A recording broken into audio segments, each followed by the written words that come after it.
Sejam bem-vindos e bem-vindas a mais uma edição do Sem Filtro. Aqui abrimos espaço para um debate de ideias com a participação de jornalistas convidados, sempre discutindo questões de impacto na sociedade e entrevistando personalidades de destaque para falar sobre política, economia, saúde e muito mais. E nós estamos conectados com você por meio das mídias sociais, pelos endereços que aparecem aí na sua tela. No programa de hoje, eu conto com a participação da jornalista Giovana Cury e Thales Castro, jornalista da Rádio Nova FM. Sejam todos muito bem-vindos. E o nosso entrevistado de hoje é Carlos Lula, deputado estadual eleito com mais de 80 mil votos. Vamos falar sobre esse resultado das eleições no Maranhão, presidência da Assembleia Legislativa, disputa para a Prefeitura em 2024 e muito mais. Mas antes, vamos conhecer um pouco da trajetória do nosso convidado. Carlos Eduardo de Oliveira Lula tem 40 anos e é natural de São Luís, Maranhão. Lula é advogado, bacharel em Direito pela Universidade Federal do Maranhão, consultor legislativo de carreira e professor universitário. Em 2015, Carlos Lula foi secretário adjunto de Assuntos Jurídicos e Legislativo da Casa Civil do Governo do Estado, subsecretário de Saúde do Maranhão de 2015 a 2016 e presidente da empresa maranhense de serviços hospitalares. Em 2016, assumiu o comando da Secretaria de Estado da Saúde do Maranhão. Já em 2018, assumiu a vice-presidência do Conselho Nacional de Secretarias da Saúde da região Nordeste e reeleito em 2019. Durante a pandemia, ganhou reconhecimento nacional por tornar o Maranhão o estado com menor mortalidade por Covid-19 no país. Nas eleições deste ano, Carlos Lula foi eleito deputado estadual com 80.828 votos, sendo o terceiro mais bem votado à vaga na Assembleia Legislativa do Maranhão. Carlos Lula, do PSB, 80.828 votos, o terceiro deputado mais votado. Em entrevista recente à imprensa, o senhor disse que ficou um pouco surpreso com esse resultado. Foi isso mesmo? Foi uma votação além do esperado? Boa noite, seja bem-vindo. Boa noite, é um prazer poder falando aqui, poder ter essa oportunidade de conversar. Mais uma surpresa. Nem nas minhas projeções mais otimistas eu imaginava chegar a essa quantidade de votos. Obviamente que a gente tinha esperança, né? A gente sente durante a campanha que ia dar certo, eu tinha essa convicção que ia ter condição de estar entre os eleitos, mas eu não imaginava que a gente chegaria até essa quantidade de votos. Perfeito, deputado, parabéns. Bom, agora vamos iniciar a participação dos nossos jornalistas. Bom, Giovana, eu começo por você. Deputado, primeiramente eu queria parabenizar pela grande quantidade de votos, terceiro mais votado do Maranhão, e você merece devido à sua atuação na pandemia, e é justamente sobre a pandemia que eu quero falar. Na época, o governo do Maranhão foi o primeiro a ter o decreto do lockdown, o que deixou muitas pessoas que eram contra o isolamento social, que eram contra o uso de máscaras, que eram contra a vacina, deixou muitas dessas pessoas insatisfeitas, inclusive grande parte do empresariado que era contra o isolamento. Eu queria saber como é que o senhor lidou com isso tudo na época, com toda essa resistência. Giovana, eu agradeço a indagação e, de fato, talvez esse foi o ponto de maior complexidade de decisões que a gente tem de tomar durante uma pandemia, durante uma grande crise. Porque a gente não tem muito tempo para estar fazendo prognóstico de erro e de acerto. Você tem de tomar uma decisão. Qualquer decisão não tomada é pior do que uma decisão errada. Então a gente tinha que tomar aquela decisão e, obviamente, havia um risco, a gente sabia. A gente não podia ter desabastecimento, porque isso ia gerar um outro tipo de crise. A gente não podia gerar esse tipo de crise, mas, ao mesmo tempo, a gente corria o risco enorme, sabendo que o Maranhão é o estado que mais tem pessoas que não têm acesso formal ao mercado de trabalho. Metade da população que trabalha no Maranhão é trabalhador informal. Isso ia dizer que metade da população economicamente ativa do estado seria muito afetada com as medidas. Porque é a pessoa que vende marisco, a pessoa que é camelô, é a pessoa que vende pipoca.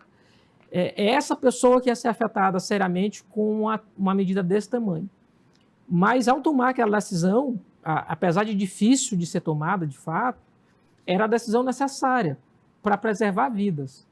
A gente só não tinha ideia de quanto tempo ia demorar, qual seria o resultado esperado de fato, porque isso não acontece de imediato, mas no final das contas, hoje, olhando em perspectiva, dá para a gente olhar assim, de fato a gente acertou. Não é por acaso que a gente é o estado com a menor quantidade de óbitos do Brasil, né? Menor do que muitos países na Europa que tem sistema de saúde muito melhor que o nosso. Então, de algum modo, isso aponta para o sucesso do resultado naquele momento. Mas que foi difícil, foi, porque a gente lidou com pressões de todas as partes, muita gente xingando a gente, dizendo que a gente estava errado, a gente quer matar as pessoas de fome, e sim, havia esse risco, mas a gente tinha de tomar uma decisão, e a decisão que a gente tomou era a favor da vida, a favor da ciência, o que a gente acreditava que era mais certo naquele momento. Perfeito, deputado. Thales Castro, o espaço é seu. Primeiramente, parabéns, deputado, pela sua eleição. A pergunta que eu faço é você, como operador do direito e com a experiência que você adquiriu como gestor público na administração do Flávio Dino e agora eleito deputado do Estado do Maranhão, como você pretende atuar na Assembleia Legislativa? Thales, eu agradeço a tua indagação e, de fato, se for olhar minha caminhada, ela acaba permitindo que eu tenha uma série de visões a respeito do governar, né? Já fui advogado de político durante muito tempo, sou professor, depois fui para a administração pública, então já estive em vários lados. Sou servidor de carreira da Assembleia Legislativa, eu compreendo como se dá um movimento dentro da Assembleia, ativo no Executivo, tenho muita proximidade do Judiciário, por ter sido advogado. Então, meio que esse tempo de caminhada na administração pública me permite hoje ter várias visões de um problema. E é com base nisso que eu quero muito focar esse mandato na Assembleia Legislativa, sobretudo com base em 3 temas. A saúde, obviamente, ter sido secretário de saúde, educação, me parece ser fundamental. A gente não tem caminho de desenvolvimento para nenhuma sociedade se a gente não melhorar os indicadores de educação do Estado. E primeira infância, e para mim aí é um cruzamento da educação com a saúde. A gente tem de tratar a primeira infância como prioridade. A gente precisa de um estatuto para proteger a primeira infância aqui no Estado.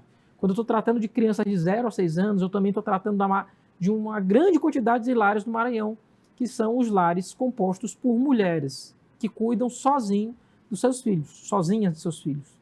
Essa mãe solteira, ela também precisa desse cuidado com a primeira infância, porque ela precisa ter autonomia. Nos lugares onde eu tenho creche, por exemplo, eu consigo olhar muito claramente o marcador de diminuição de violência doméstica, porque a mãe, se ela tem condição, tem uma creche onde deixar seu filho, ela vai em busca de autonomia, ela vai em busca de um trabalho. E se ela fica dentro de casa, ela acaba sendo dependente do marido. Então, cuidados como esse, o Maranhão é o estado que tem a menor quantidade de creche por habitante. A gente tem um número enorme de creches por fazer, de obras que eram no governo federal, que acabaram não sendo concluídas. Então, a gente tem um caminho grande para percorrer. Eu quero trabalhar muito em marcos de saúde, de educação e, sobretudo, de primeira infância. Eu acredito que é a bandeira para a gente apostar no futuro do Estado. Deputado, o senhor já está falando dos seus planos, né, quando assumir, mas eu lhe pergunto, o senhor teve uma atuação de destaque enquanto secretária de saúde, se por acaso surgisse um novo convite, agora do governador reeleito, né, Carlos Brandão, para retornar à secretaria de saúde ou outra, o senhor aceitaria? Eu não tomo decisões sozinho, isso é importante dizer. Eu acho que a gente tem um problema na política do país, que é tomar decisões baseadas em interesses próprios e não interesses de grupo. Eu faço parte de um grupo, eu faço parte de um partido, eu acredito que essas decisões têm que ser tomadas coletivamente. Hoje, eu decidi ou não sobre estar numa secretaria, numa decisão que caiba só a mim, né? É uma decisão que eu vou ter que sentar, pensar com todo mundo. Obviamente, a gente está sujeito a se colocar à disposição para eventualmente retornar. Mas minha vontade é se perguntar assim para o Carlos, o que você quer hoje? Não, eu quero exercer meu mandato na Assembleia Legislativa, eu quero exercer essa função como deputado estadual. Mas a gente se coloca à disposição do Estado, então seria mais uma função relevante a voltar, seja na saúde ou em outra pasta, não tem problema, desde que isso seja negociado coletivamente e não mais só com Carlos Lula individualmente.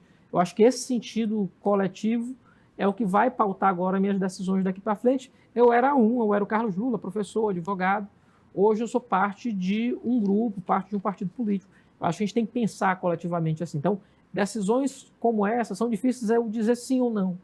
Não é uma resposta só minha mais. É uma resposta que depende de muitas pessoas. Perfeito, a gente torce, né, para mais um mandato de muito sucesso. Giovana, eu volto com você, pode fazer a sua pergunta. Deputado, a grande maioria dos eleitos para a Assembleia Legislativa para o ano que vem é do PSB, que é do seu partido e do partido do atual governador, do governador reeleito Carlos Brandão. Eu queria saber quais vão ser as prioridades dessa base governista na casa e se o senhor já pensa em algum candidato à presidência da Assembleia Legislativa.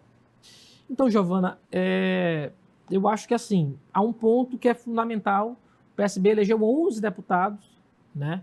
A gente tem um deputado que sofre processo disciplinar do âmbito do Diretório Nacional, então a gente pode dizer que o PSB conta com 10 deputados. Ainda assim é muita coisa, é 25% praticamente dos deputados da Assembleia. Então o rumo que o PSB tomar, se tomar as decisões em bloco, ele acaba influenciando a casa por inteiro. Então o fundamental, o governador Brandão, ele tem pautado, dizendo que vai fazer um governo de continuidade com avanços, e a gente espera muito que ele deve fazer uma reforma administrativa logo no começo do governo, ao iniciar a sessão legislativa do ano que vem, de 2023. Então, a gente acredita que ele deve fazer essa reforma e pautar muitos projetos importantes para o Estado. A gente vai poder discuti-los no âmbito da Assembleia Legislativa. A eleição para a presidência da casa, obviamente, também passa por esse movimento. Não é algo simples. A gente possa decidir agora. Já tem candidatos que lançaram. Corretamente, o governador Carlos Brandão conversou conosco, pediu para a gente parar esse movimento até que viesse o segundo turno da eleição, que o objetivo era a gente não atropelar as coisas, focar no segundo turno da eleição, ampliar a candidatura Lula aqui no Estado, para a gente vencer a eleição, e aí sim começar a discutir a presidência da Assembleia Legislativa. E isso agora vai começar a ser feito, né? Nem conheço todos os deputados ainda, nem falei com todos os eleitos ainda, a gente só toma posse em fevereiro. Até lá muita coisa vai acontecer, muitos nomes serão lançados, muitos nomes serão descartados da mesma forma. Então acho que o momento é de ter calma, no momento certo as coisas vão acontecer. Perfeito. Thales, a próxima pergunta é sua. Deputado, houve uma renovação, mais de 50% da Assembleia Legislativa para a nova legislatura. De que forma você avalia a nova composição da Assembleia Legislativa de forma geral? Thales, a composição da Assembleia Legislativa, ela talvez nunca foi tão dada a estabelecer regiões do Estado, né? Sempre foi assim historicamente, mas dessa vez aconteceu muito. São poucos os deputados. Pode dizer assim, minha candidatura, ela é uma candidatura muito para a cara de São Luís, eu fui muito bem votado aqui em São Luís, na verdade na ilha inteira, mas eu tive votação em 215 dos 217 municípios do Estado. Mas boa parte das candidaturas, elas representam regiões ou municípios, representam cidades. Então a gente vai ter candidaturas do Médio Mearim, candidaturas do Sul, candidaturas de outras regiões do Estado, a candidatura de Barra do Corda, vai ter a candidatura que vai representar a Baixada. Isso ficou muito claro no desenho que se deu da Assembleia Legislativa, com uma renovação muito grande também. Isso, de algum modo, representa também um sentido da população de querer sim renovar a casa, de querer renovar mandato. Foi uma eleição muito difícil, tão difícil quanto a eleição para a Câmara dos Deputados. Mas uma eleição que eu diria que ela, durante muito tempo, ela vai ser um marco para ser estudada. Eu acredito que é uma eleição muito atípica, porque atípica foi a eleição presidencial. Então, talvez, Thales, a gente possa dizer aqui que no Maranhão, o grande derrotado foi o Muro. Os candidatos que não se posicionaram. Porque a gente teve uma eleição muito polarizada no Estado, uma eleição polarizada do ponto de vista nacional, portanto, também, que acabou influenciando na polarização estadual, e isso acarretou com que candidatos que eventualmente não queriam se posicionar com receio de perder eleitorado A ou eleitorado B, eles acabaram perdendo os dois, né? Isso aconteceu muito com candidatos que já tinham mandatos e acabaram não se reelegendo. Eu acho que o grande derrotado dessa eleição foi o Muro. O eleitor não aceitou, como aceitaria em eleições corriqueiras, a pessoa não se posicionar a respeito da disputa que havia nacionalmente. Certo, deputado. Bom, esse bloco fica por aqui. A gente vai para um rápido intervalo. Não saia daí, porque a gente volta já.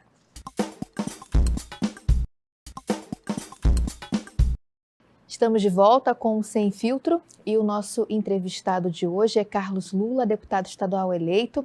Comigo aqui no estúdio, esse super time de jornalistas convidados, a Giovanni Cury e o Thales Castro. Não esqueça de conferir nosso programa nas mídias sociais pelos endereços que aparecem aí na sua telinha. Bom, deputado, o senhor falou um pouco dos seus projetos, né? E eu queria que o senhor aprofundasse mais, e principalmente pela essa experiência que o senhor teve, né, enquanto secretário, nessas andanças pelo Maranhão. Acredito que o senhor viu muita coisa e como o senhor pode ajudar, né? Até interessante a gente explicar um pouco. Às vezes as pessoas ficam na dúvida, mas como o deputado pode me ajudar nessa região? O senhor iniciou falando também da questão das creches que precisam de uma atenção especial.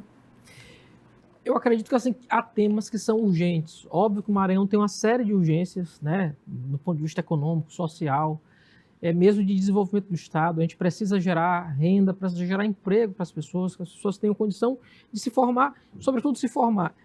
Tem alguns dados que a gente tem sempre de voltar e reportar. Não é por acaso que a gente chegou onde a gente chegou. Se a gente voltar em 2002, 20 anos atrás, o Maranhão tinha 70 cidades onde tinha ensino médio, 70. Das 217, a gente tinha 70 cidades só com ensino médio. Isso era o Estado dizendo para qualquer pessoa, qualquer jovem, dizendo assim, olha, você não vai se formar, você não vai ter nenhum ensino médio, porque eu não te dou condições para você chegar ao ensino médio. Hoje o Estado tem ensino médio nas 217 cidades, ainda assim concluindo agora, só concluindo em 2022, a última escola própria. Né? Não tinha nem escola própria, com sede própria do Estado, escola construída de ensino médio em todas as cidades. O que deixa bem claro que a gente tem um desafio educacional muito grande, porque eu tenho um número enorme de pessoas que não tiveram sequer oportunidade de sonhar. Porque quando eu faço isso, eu tiro o sonho das pessoas. Por que o filho do pobre não pode sonhar em ser médico, em ser advogado, em estar na UFMA, né? Em ser astronauta? Por que ele não pode sonhar? Porque só o filho do rico pode. Isso está errado, sim. E é o modelo de Estado, de desenvolvimento do Estado que a gente quer para isso. Então, a gente tem de incluir as pessoas, a gente tem de permitir expansão desse modelo de educação e, mais do que isso, eu tenho que expandir vaga, eu tenho que expandir curso, eu tenho que expandir oportunidade para as pessoas. O que elas vão fazer com a oportunidade que a gente dá para elas é outra história. Mas eu tenho que, pelo menos, dar uma oportunidade a elas. Assim, olha, você está aqui, você nasceu na família pobre, mas você tem condição de, eventualmente, vir aqui um dia e virar aqui professor da Universidade Federal do Maranhão. Ao mesmo tempo, só que isso começa desde a primeira infância. Esse cuidado com a primeira infância que eu falo, da necessidade de a gente cuidar, são milhares de mães todos os anos que vai ter na certidão de nascimento só o nome da mãe, não vai ter o nome do pai, porque os pais não reconhecem. São milhares, todos os anos no Maranhão e no Brasil. São mães que vão cuidar sozinha dos seus lares, dos seus filhos.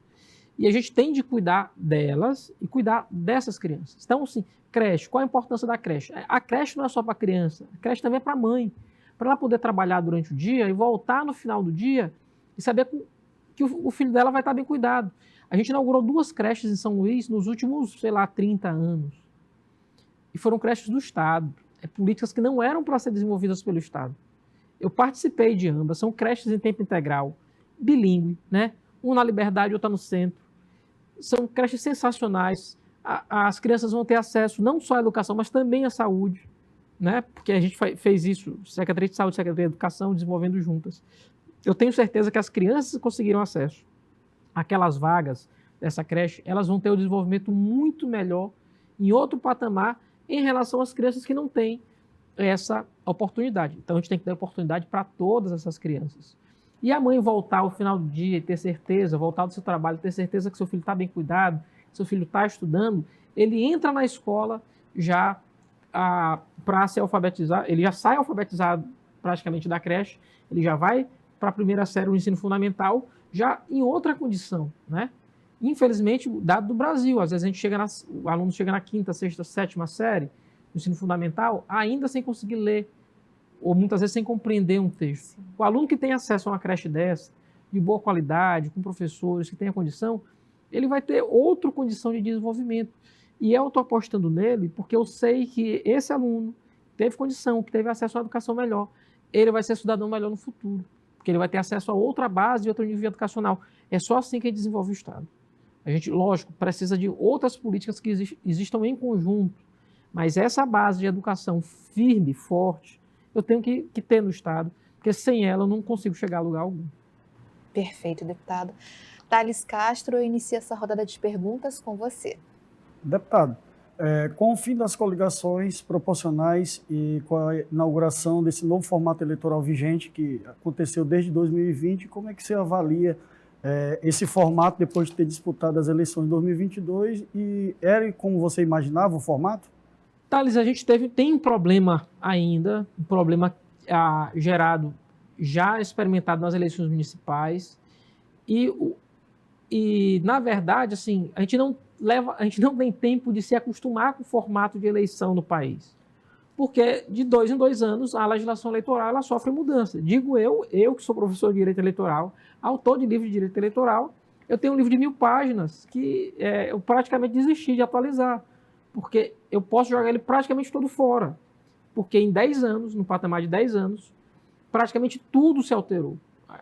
A última edição dele é de 2014, então em 8 anos, metade dele é diferente. E assim, não tem como nem candidato se acostumar, nem como a população se acostumar. Eu não tenho um modelo hoje com coligação, eu tenho com partidos isolados. De algum modo, isso diminuiu a composição partidária. Se a gente for olhar, os partidos que alcançaram a cláusula de barreira são pouquíssimos. A gente tem diminuído o número de partidos para compor dentro do Congresso Nacional. Isso, por um lado, isso não é ruim. É mais fácil, num presidencialismo de coalizão como no Brasil, a gente tem um número menor de pessoas de partidos com quem conversar. Por outro lado, isso leva a um desafio de ter partidos fortes e firmes. E eu não tenho isso ainda no país. Eu tive um enfraquecimento muito grande dos partidos de esquerda. A despeito do PT, que cresceu em relação à última eleição, os demais partidos eles perderam bancadas. Isso vai levar necessariamente, provavelmente, a uma reagrupar de forças novamente para essa eleição, né? Muito provavelmente o meu partido, que hoje só tem 14 deputados federais e era um partido maior, vai ter de repensar esse modelo, porque ele não sobrevive como um partido tão pequeno, porque perde acesso a fundo, perde tempo de TV, deixa de ser um ator relevante no processo eleitoral. Então, tudo isso vai ter de ser pensado, mas desde que eu tenha estabilidade. Não a dificuldade, era difícil e foi muito difícil o processo eleitoral. Inclusive porque a gente teve mais candidatos, já que a gente deixou de ter coligação.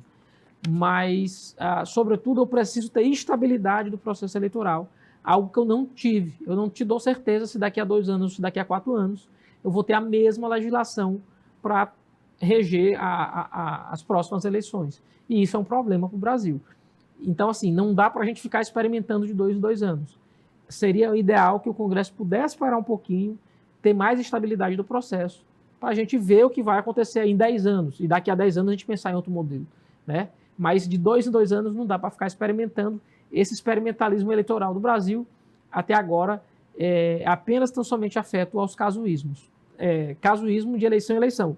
E a gente já tem de se preparar, porque o Código Eleitoral, todo ele, que é de 65, ele praticamente já foi aprovado no Congresso, ele já vai reger a eleição de 2024. Então, a gente tem de se acostumar que já vai ter legislação nova e muito nova. O Código vai ter 500 artigos para mudar tudo da legislação eleitoral. Então, assim, não dá para de 2 em 2 anos a gente estar vivendo com isso, né? Fica até difícil responder a tua pergunta, porque toda eleição é uma experiência nova no Brasil. Com certeza. Giovana, passo a palavra para você.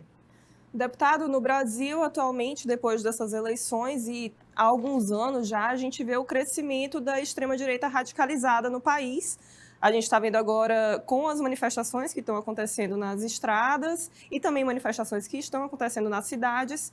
E aqui no Maranhão não foi diferente. Na eleição, o Carlos Brandão ganhou no primeiro turno, mas em segundo lugar ficou o Laércio Bonfim, que representa essa parte da extrema-direita. Eu queria saber como é que vai ser a sua atuação enquanto deputado estadual para enfrentar essa extrema-direita radicalizada no Estado e na casa.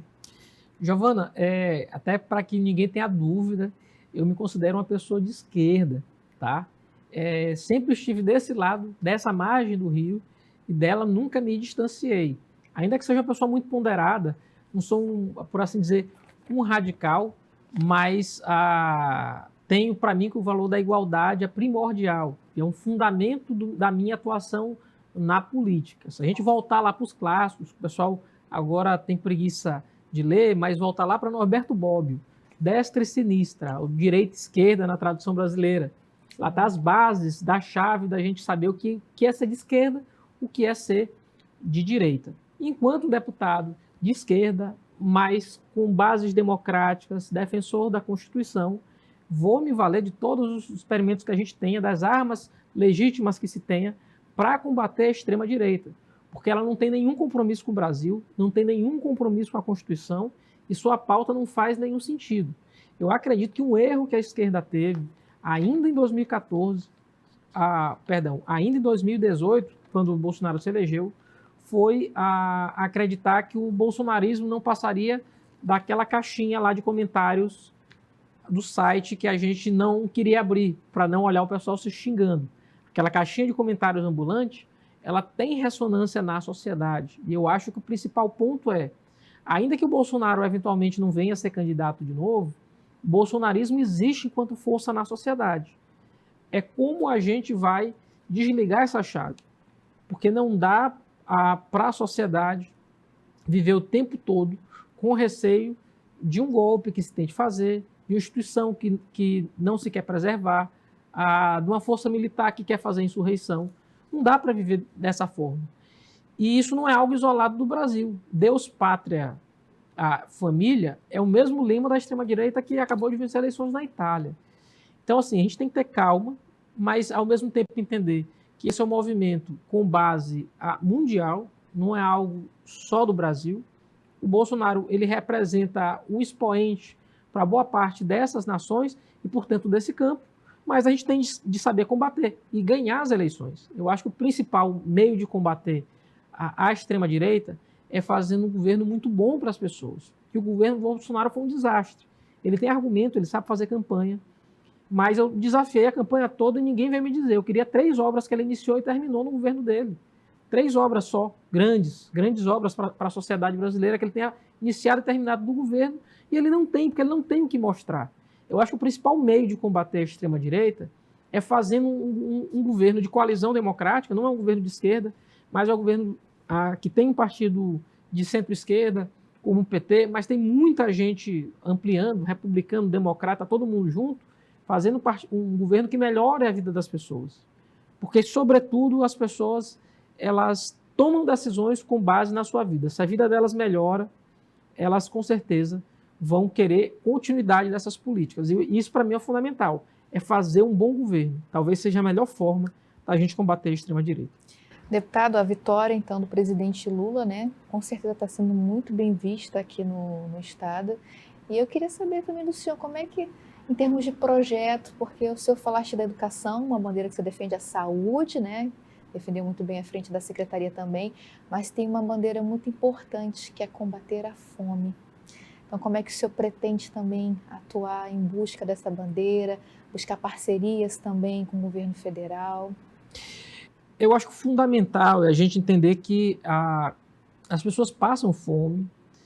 A gente nunca teve obviamente, também em razão da pandemia, mas em razão de tudo que o Brasil vivenciou, num problema orgânico do governo, porque o governo não tinha pauta, não sabe, tinha uma agenda econômica ultra-reacionária.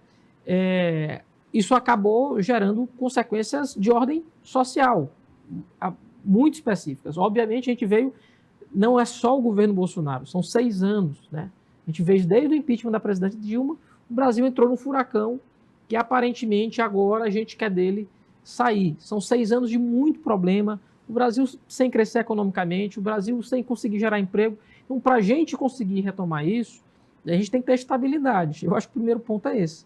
E assim imagina uma pauta fundamental de combate à fome. Tanto é verdade que o Maranhão já tem mais de 150 restaurantes populares. É a maior rede de segurança alimentar, mais do que São Paulo, a maior rede da América Latina.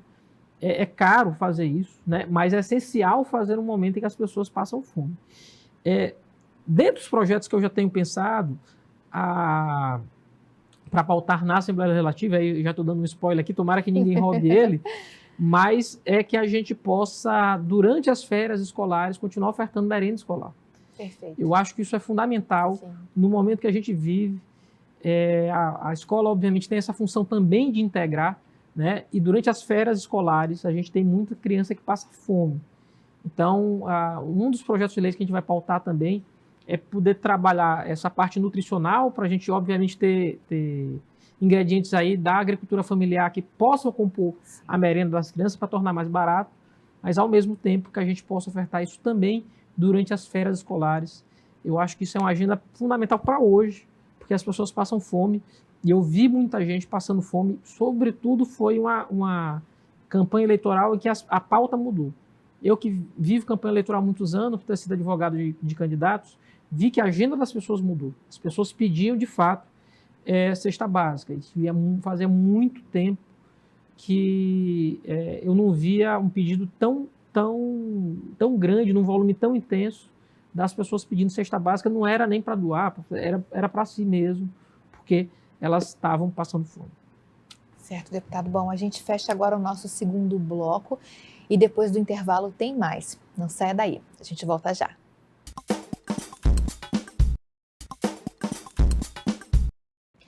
Voltamos para o último bloco do Sem Filtro, que hoje entrevista Carlos Lula.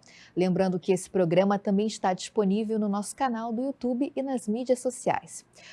Bom, deputado, continuando aqui, a partir de 2023, o PSB vai contar com 11 deputados estaduais, me corrija se eu estiver errada, e um deputado federal, além governador, senador.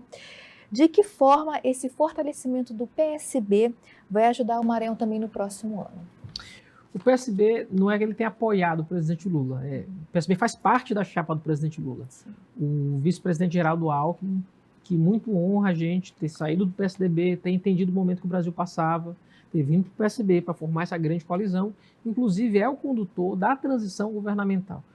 O PSB do Maranhão acabou se tornando um dos maiores partidos do Estado, se não em número de prefeitos, mas com certeza em número de deputados, em número de parlamentares, tem o governador, tem o senador eleito, e vai ter relevância, portanto, no mapa do PSB nacional, porque a despeito, contrariamente ao Maranhão, o PSB acabou perdendo quadros nos outros estados, né? A gente diminuiu de tamanho, como a esquerda toda diminuiu de tamanho.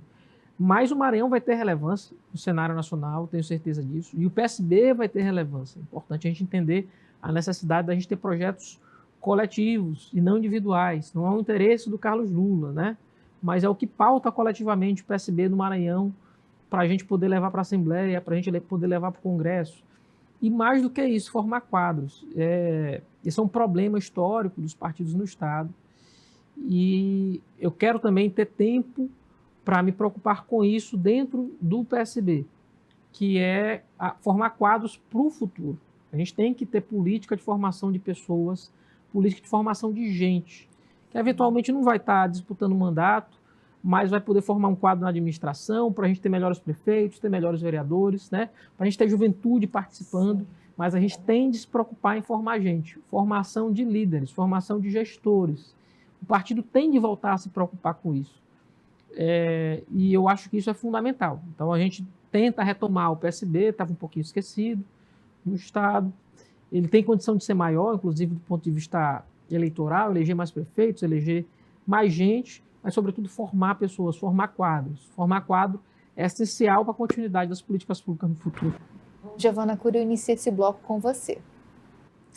Deputado, como bem o senhor acabou de dizer, o seu partido faz parte da chapa do presidente eleito Lula. Eu queria saber, já que o senhor apoiou o presidente, já que faz parte da mesma chapa, o seu partido, como é que o Lula deve ajudar o Maranhão a partir do ano que vem, em detrimento de como seria com o Bolsonaro? Assim, quais o senhor acha que devem ser as prioridades do governo federal para com o Maranhão? Giovana, excelente pergunta. E assim, é como mudar da água para o vinho, assim, não tem como comparar. Porque, veja só, não é porque a gente estava na oposição ao presidente Bolsonaro que não veio nada para o Maranhão, não veio nada para nenhum estado, ainda que fosse aliado dele. Eu acho que o fundamental ponto fundamental é isso. Não, o Bolsonaro não tinha um projeto para governar o país, né? Ele sabe muito bem incentivar a seus apoiadores, ele sabe motivar seus apoiadores, ele faz campanha como ninguém. A gente tem de admitir. Mas ele não tem projeto nenhum para o país, então ele não sentava com governador nenhum. Ele sentou uma vez com os governadores, passou meia hora lá, brigou com todo mundo, saiu, nunca mais teve reunião. Então, assim, desde 2019. Então, assim, não é que ele não viria um projeto para o Maranhão, é porque não tem mesmo projeto para estado nenhum no país. Então, com o Lula, a agenda muda. Ele já pediu para o governador Carlos Brandão, ele pediu 6 projetos para o Brandão. Brandão, traz 6 projetos, o que é prioridade para ti. Então, eu acredito que a gente vai ter retorno de investimento público. O BNDES, no governo Bolsonaro, não teve nada de investimento público em nenhum lugar, né? Então, para a gente ter projetos de grande volume, vejam só, parte dos hospitais que a gente ainda construiu, e a gente construiu a maior rede de hospitais da história do Estado, ainda são fruto de desenvolvimento com a Dilma, né? Do BNDES com a Dilma, que a gente utilizou ainda durante os 8 anos do governo Flávio Dino. Então, é importante dizer isso, para a gente ter pauta para o país. Então, o governador Carlos Brandão já disse que vai ter projetos de desenvolvimento das regiões, que ele vai levar para o governo federal. Eu acredito que a saúde também deve ser pauta. Veja só, hoje o Estado gasta mais de 200 milhões de reais por mês com a manutenção da sua rede de assistência à saúde e recebe 30 milhões do governo federal. Obviamente que isso não tem como se manter dessa forma. É muito caro. O Estado nunca investiu tanto em saúde pública sem ter tão pouco retorno no governo federal, e parece que também projetos vão passar por aí. O governo federal podendo auxiliar o Maranhão na manutenção dessa grande rede que foi montada, para que ela até, inclusive, possa continuar sendo ampliada. A gente viveu muito tempo sem ter acesso à assistência à saúde nos municípios. Só agora, Giovana, só em 2022, a gente conseguiu concluir que tenha pelo menos um hospital regional em cada região de saúde. São 18, uma capital 19. Então, nas 19 regiões de saúde, só agora eu consegui concluir ter pelo menos um ponto de acesso à saúde. Não dá para a gente ter demorado tanto tempo para ter o mínimo, né? E eu estou falando aqui do mínimo. A gente ainda pode desenvolver mais, mas é o mínimo que se possa fazer. E eu acredito que o governo federal vai sim auxiliar. Tem muito para fazer pelo Maranhão, mas eu acredito que, sobretudo nessas 2 áreas aí, projeto de desenvolvimento mesmo, para gerar emprego, gerar renda para o Estado, e na área de saúde, eu acredito que serão 2 bandeiras muito fortes que o Brandão deve empunhar. Perfeito. Thales Castro, é com você. De modo geral, como é que o senhor avalia todas as leis produzidas no Brasil? Thales, a gente tem uma profusão de leis e boa parte delas sem grande utilidade, né? Se a gente for olhar a atividade legislativa, ela acontece muito. A Assembleia aprovou 200 leis, 300 leis. Quando a gente vai extrair o conteúdo de fato delas, boa parte estabelecendo o dia de alguma coisa, estabelecendo uma data como feriado, ou colocando alguma data numa cadeia, ou ainda declarando alguma entidade de utilidade pública. Então, são leis, assim, com pouca relevância social. Eu acho que o trabalho do legislativo, ele, para além de produzir leis, né, eu acho que poderia focar melhor em ter leis com consequências mais específicas, mais diretas para a sociedade, mas ele podia dar também uma grande contribuição no controle social.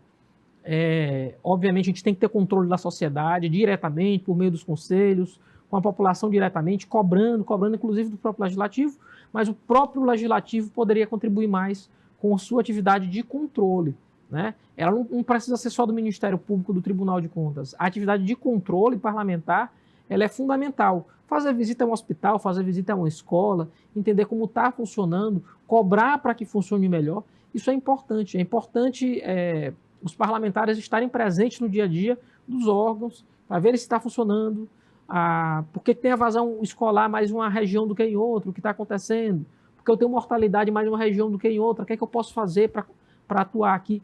Eu acho que essa atividade parlamentar, que se desenvolva diretamente, perto das pessoas, ela também é fundamental para que a gente tenha um melhor trabalho do Legislativo. O Legislativo produz muito, mas muito pouco com relevância social. Giovana, é com você. Deputado, agora trazendo um pouco mais para a capital, como é que o senhor vê as obras municipais da saúde e da educação? Como é que o senhor vê a questão das escolas, do socorrão? Como é que está para o senhor? Giovana, me parece que assim, é um desastre, né? Do ponto de vista do funcionamento, não funciona. Não sei de fato o que aconteceu, mas o prefeito Braide acabou não conseguindo entregar o que a sociedade esperava dele.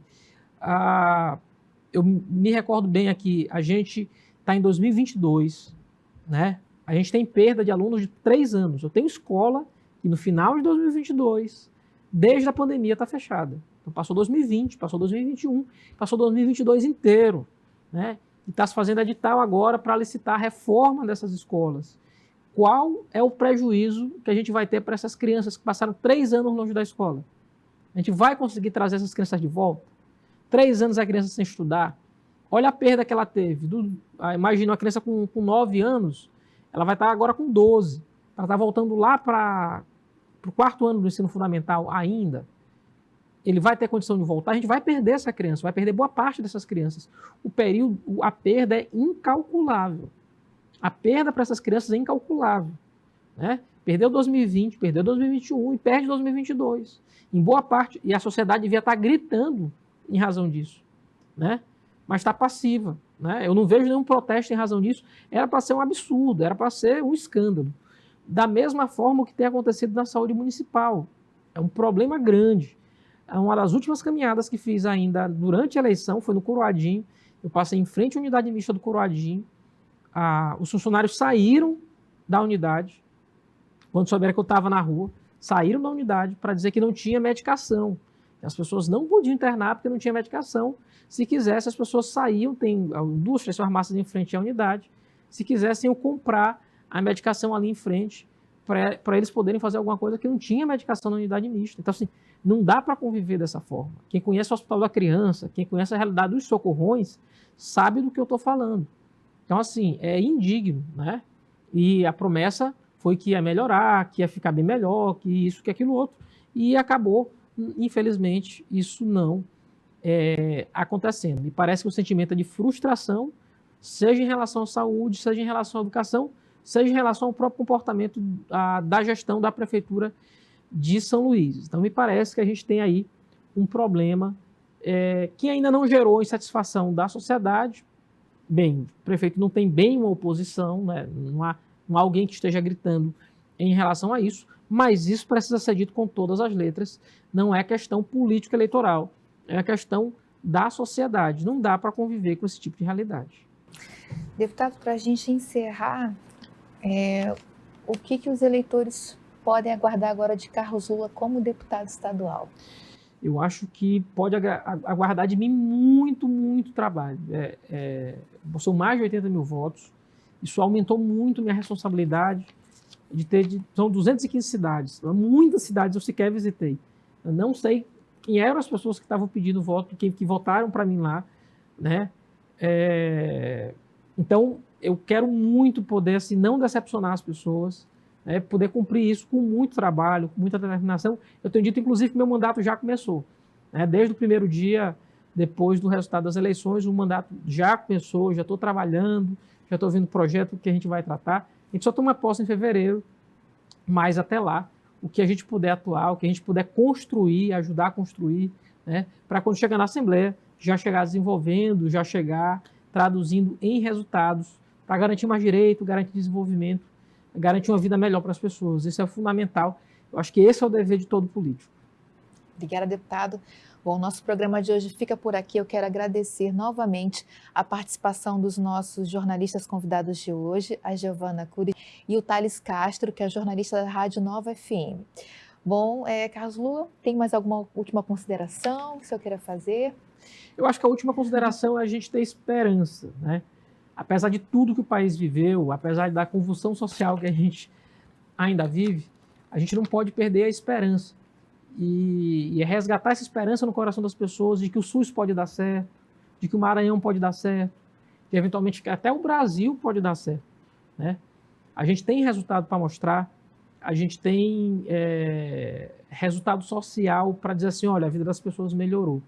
Eu acho que as pessoas não perderem a esperança que a política tem condição de fazer isso com a vida delas e que através da política a gente pode melhorar a vida das pessoas. Isso é fundamental. Então, que o nosso mandato seja um mandato que possa trazer um pouquinho disso para o coração de cada um. Renovar a esperança das pessoas de que pode dar certo. Perfeito. Eu conversei com o ex-secretário de Saúde do governo do estado do Maranhão e agora deputado eleito Carlos Lula. Todos nós desejamos, né, um excelente mandato à frente lá na Assembleia Legislativa. Quero agradecer mais uma vez também os nossos jornalistas convidados, a Giovana e o Thales. O nosso programa Sem Filtro fica por aqui. Obrigada mais uma vez pela sua audiência e até o próximo programa Sem Filtro.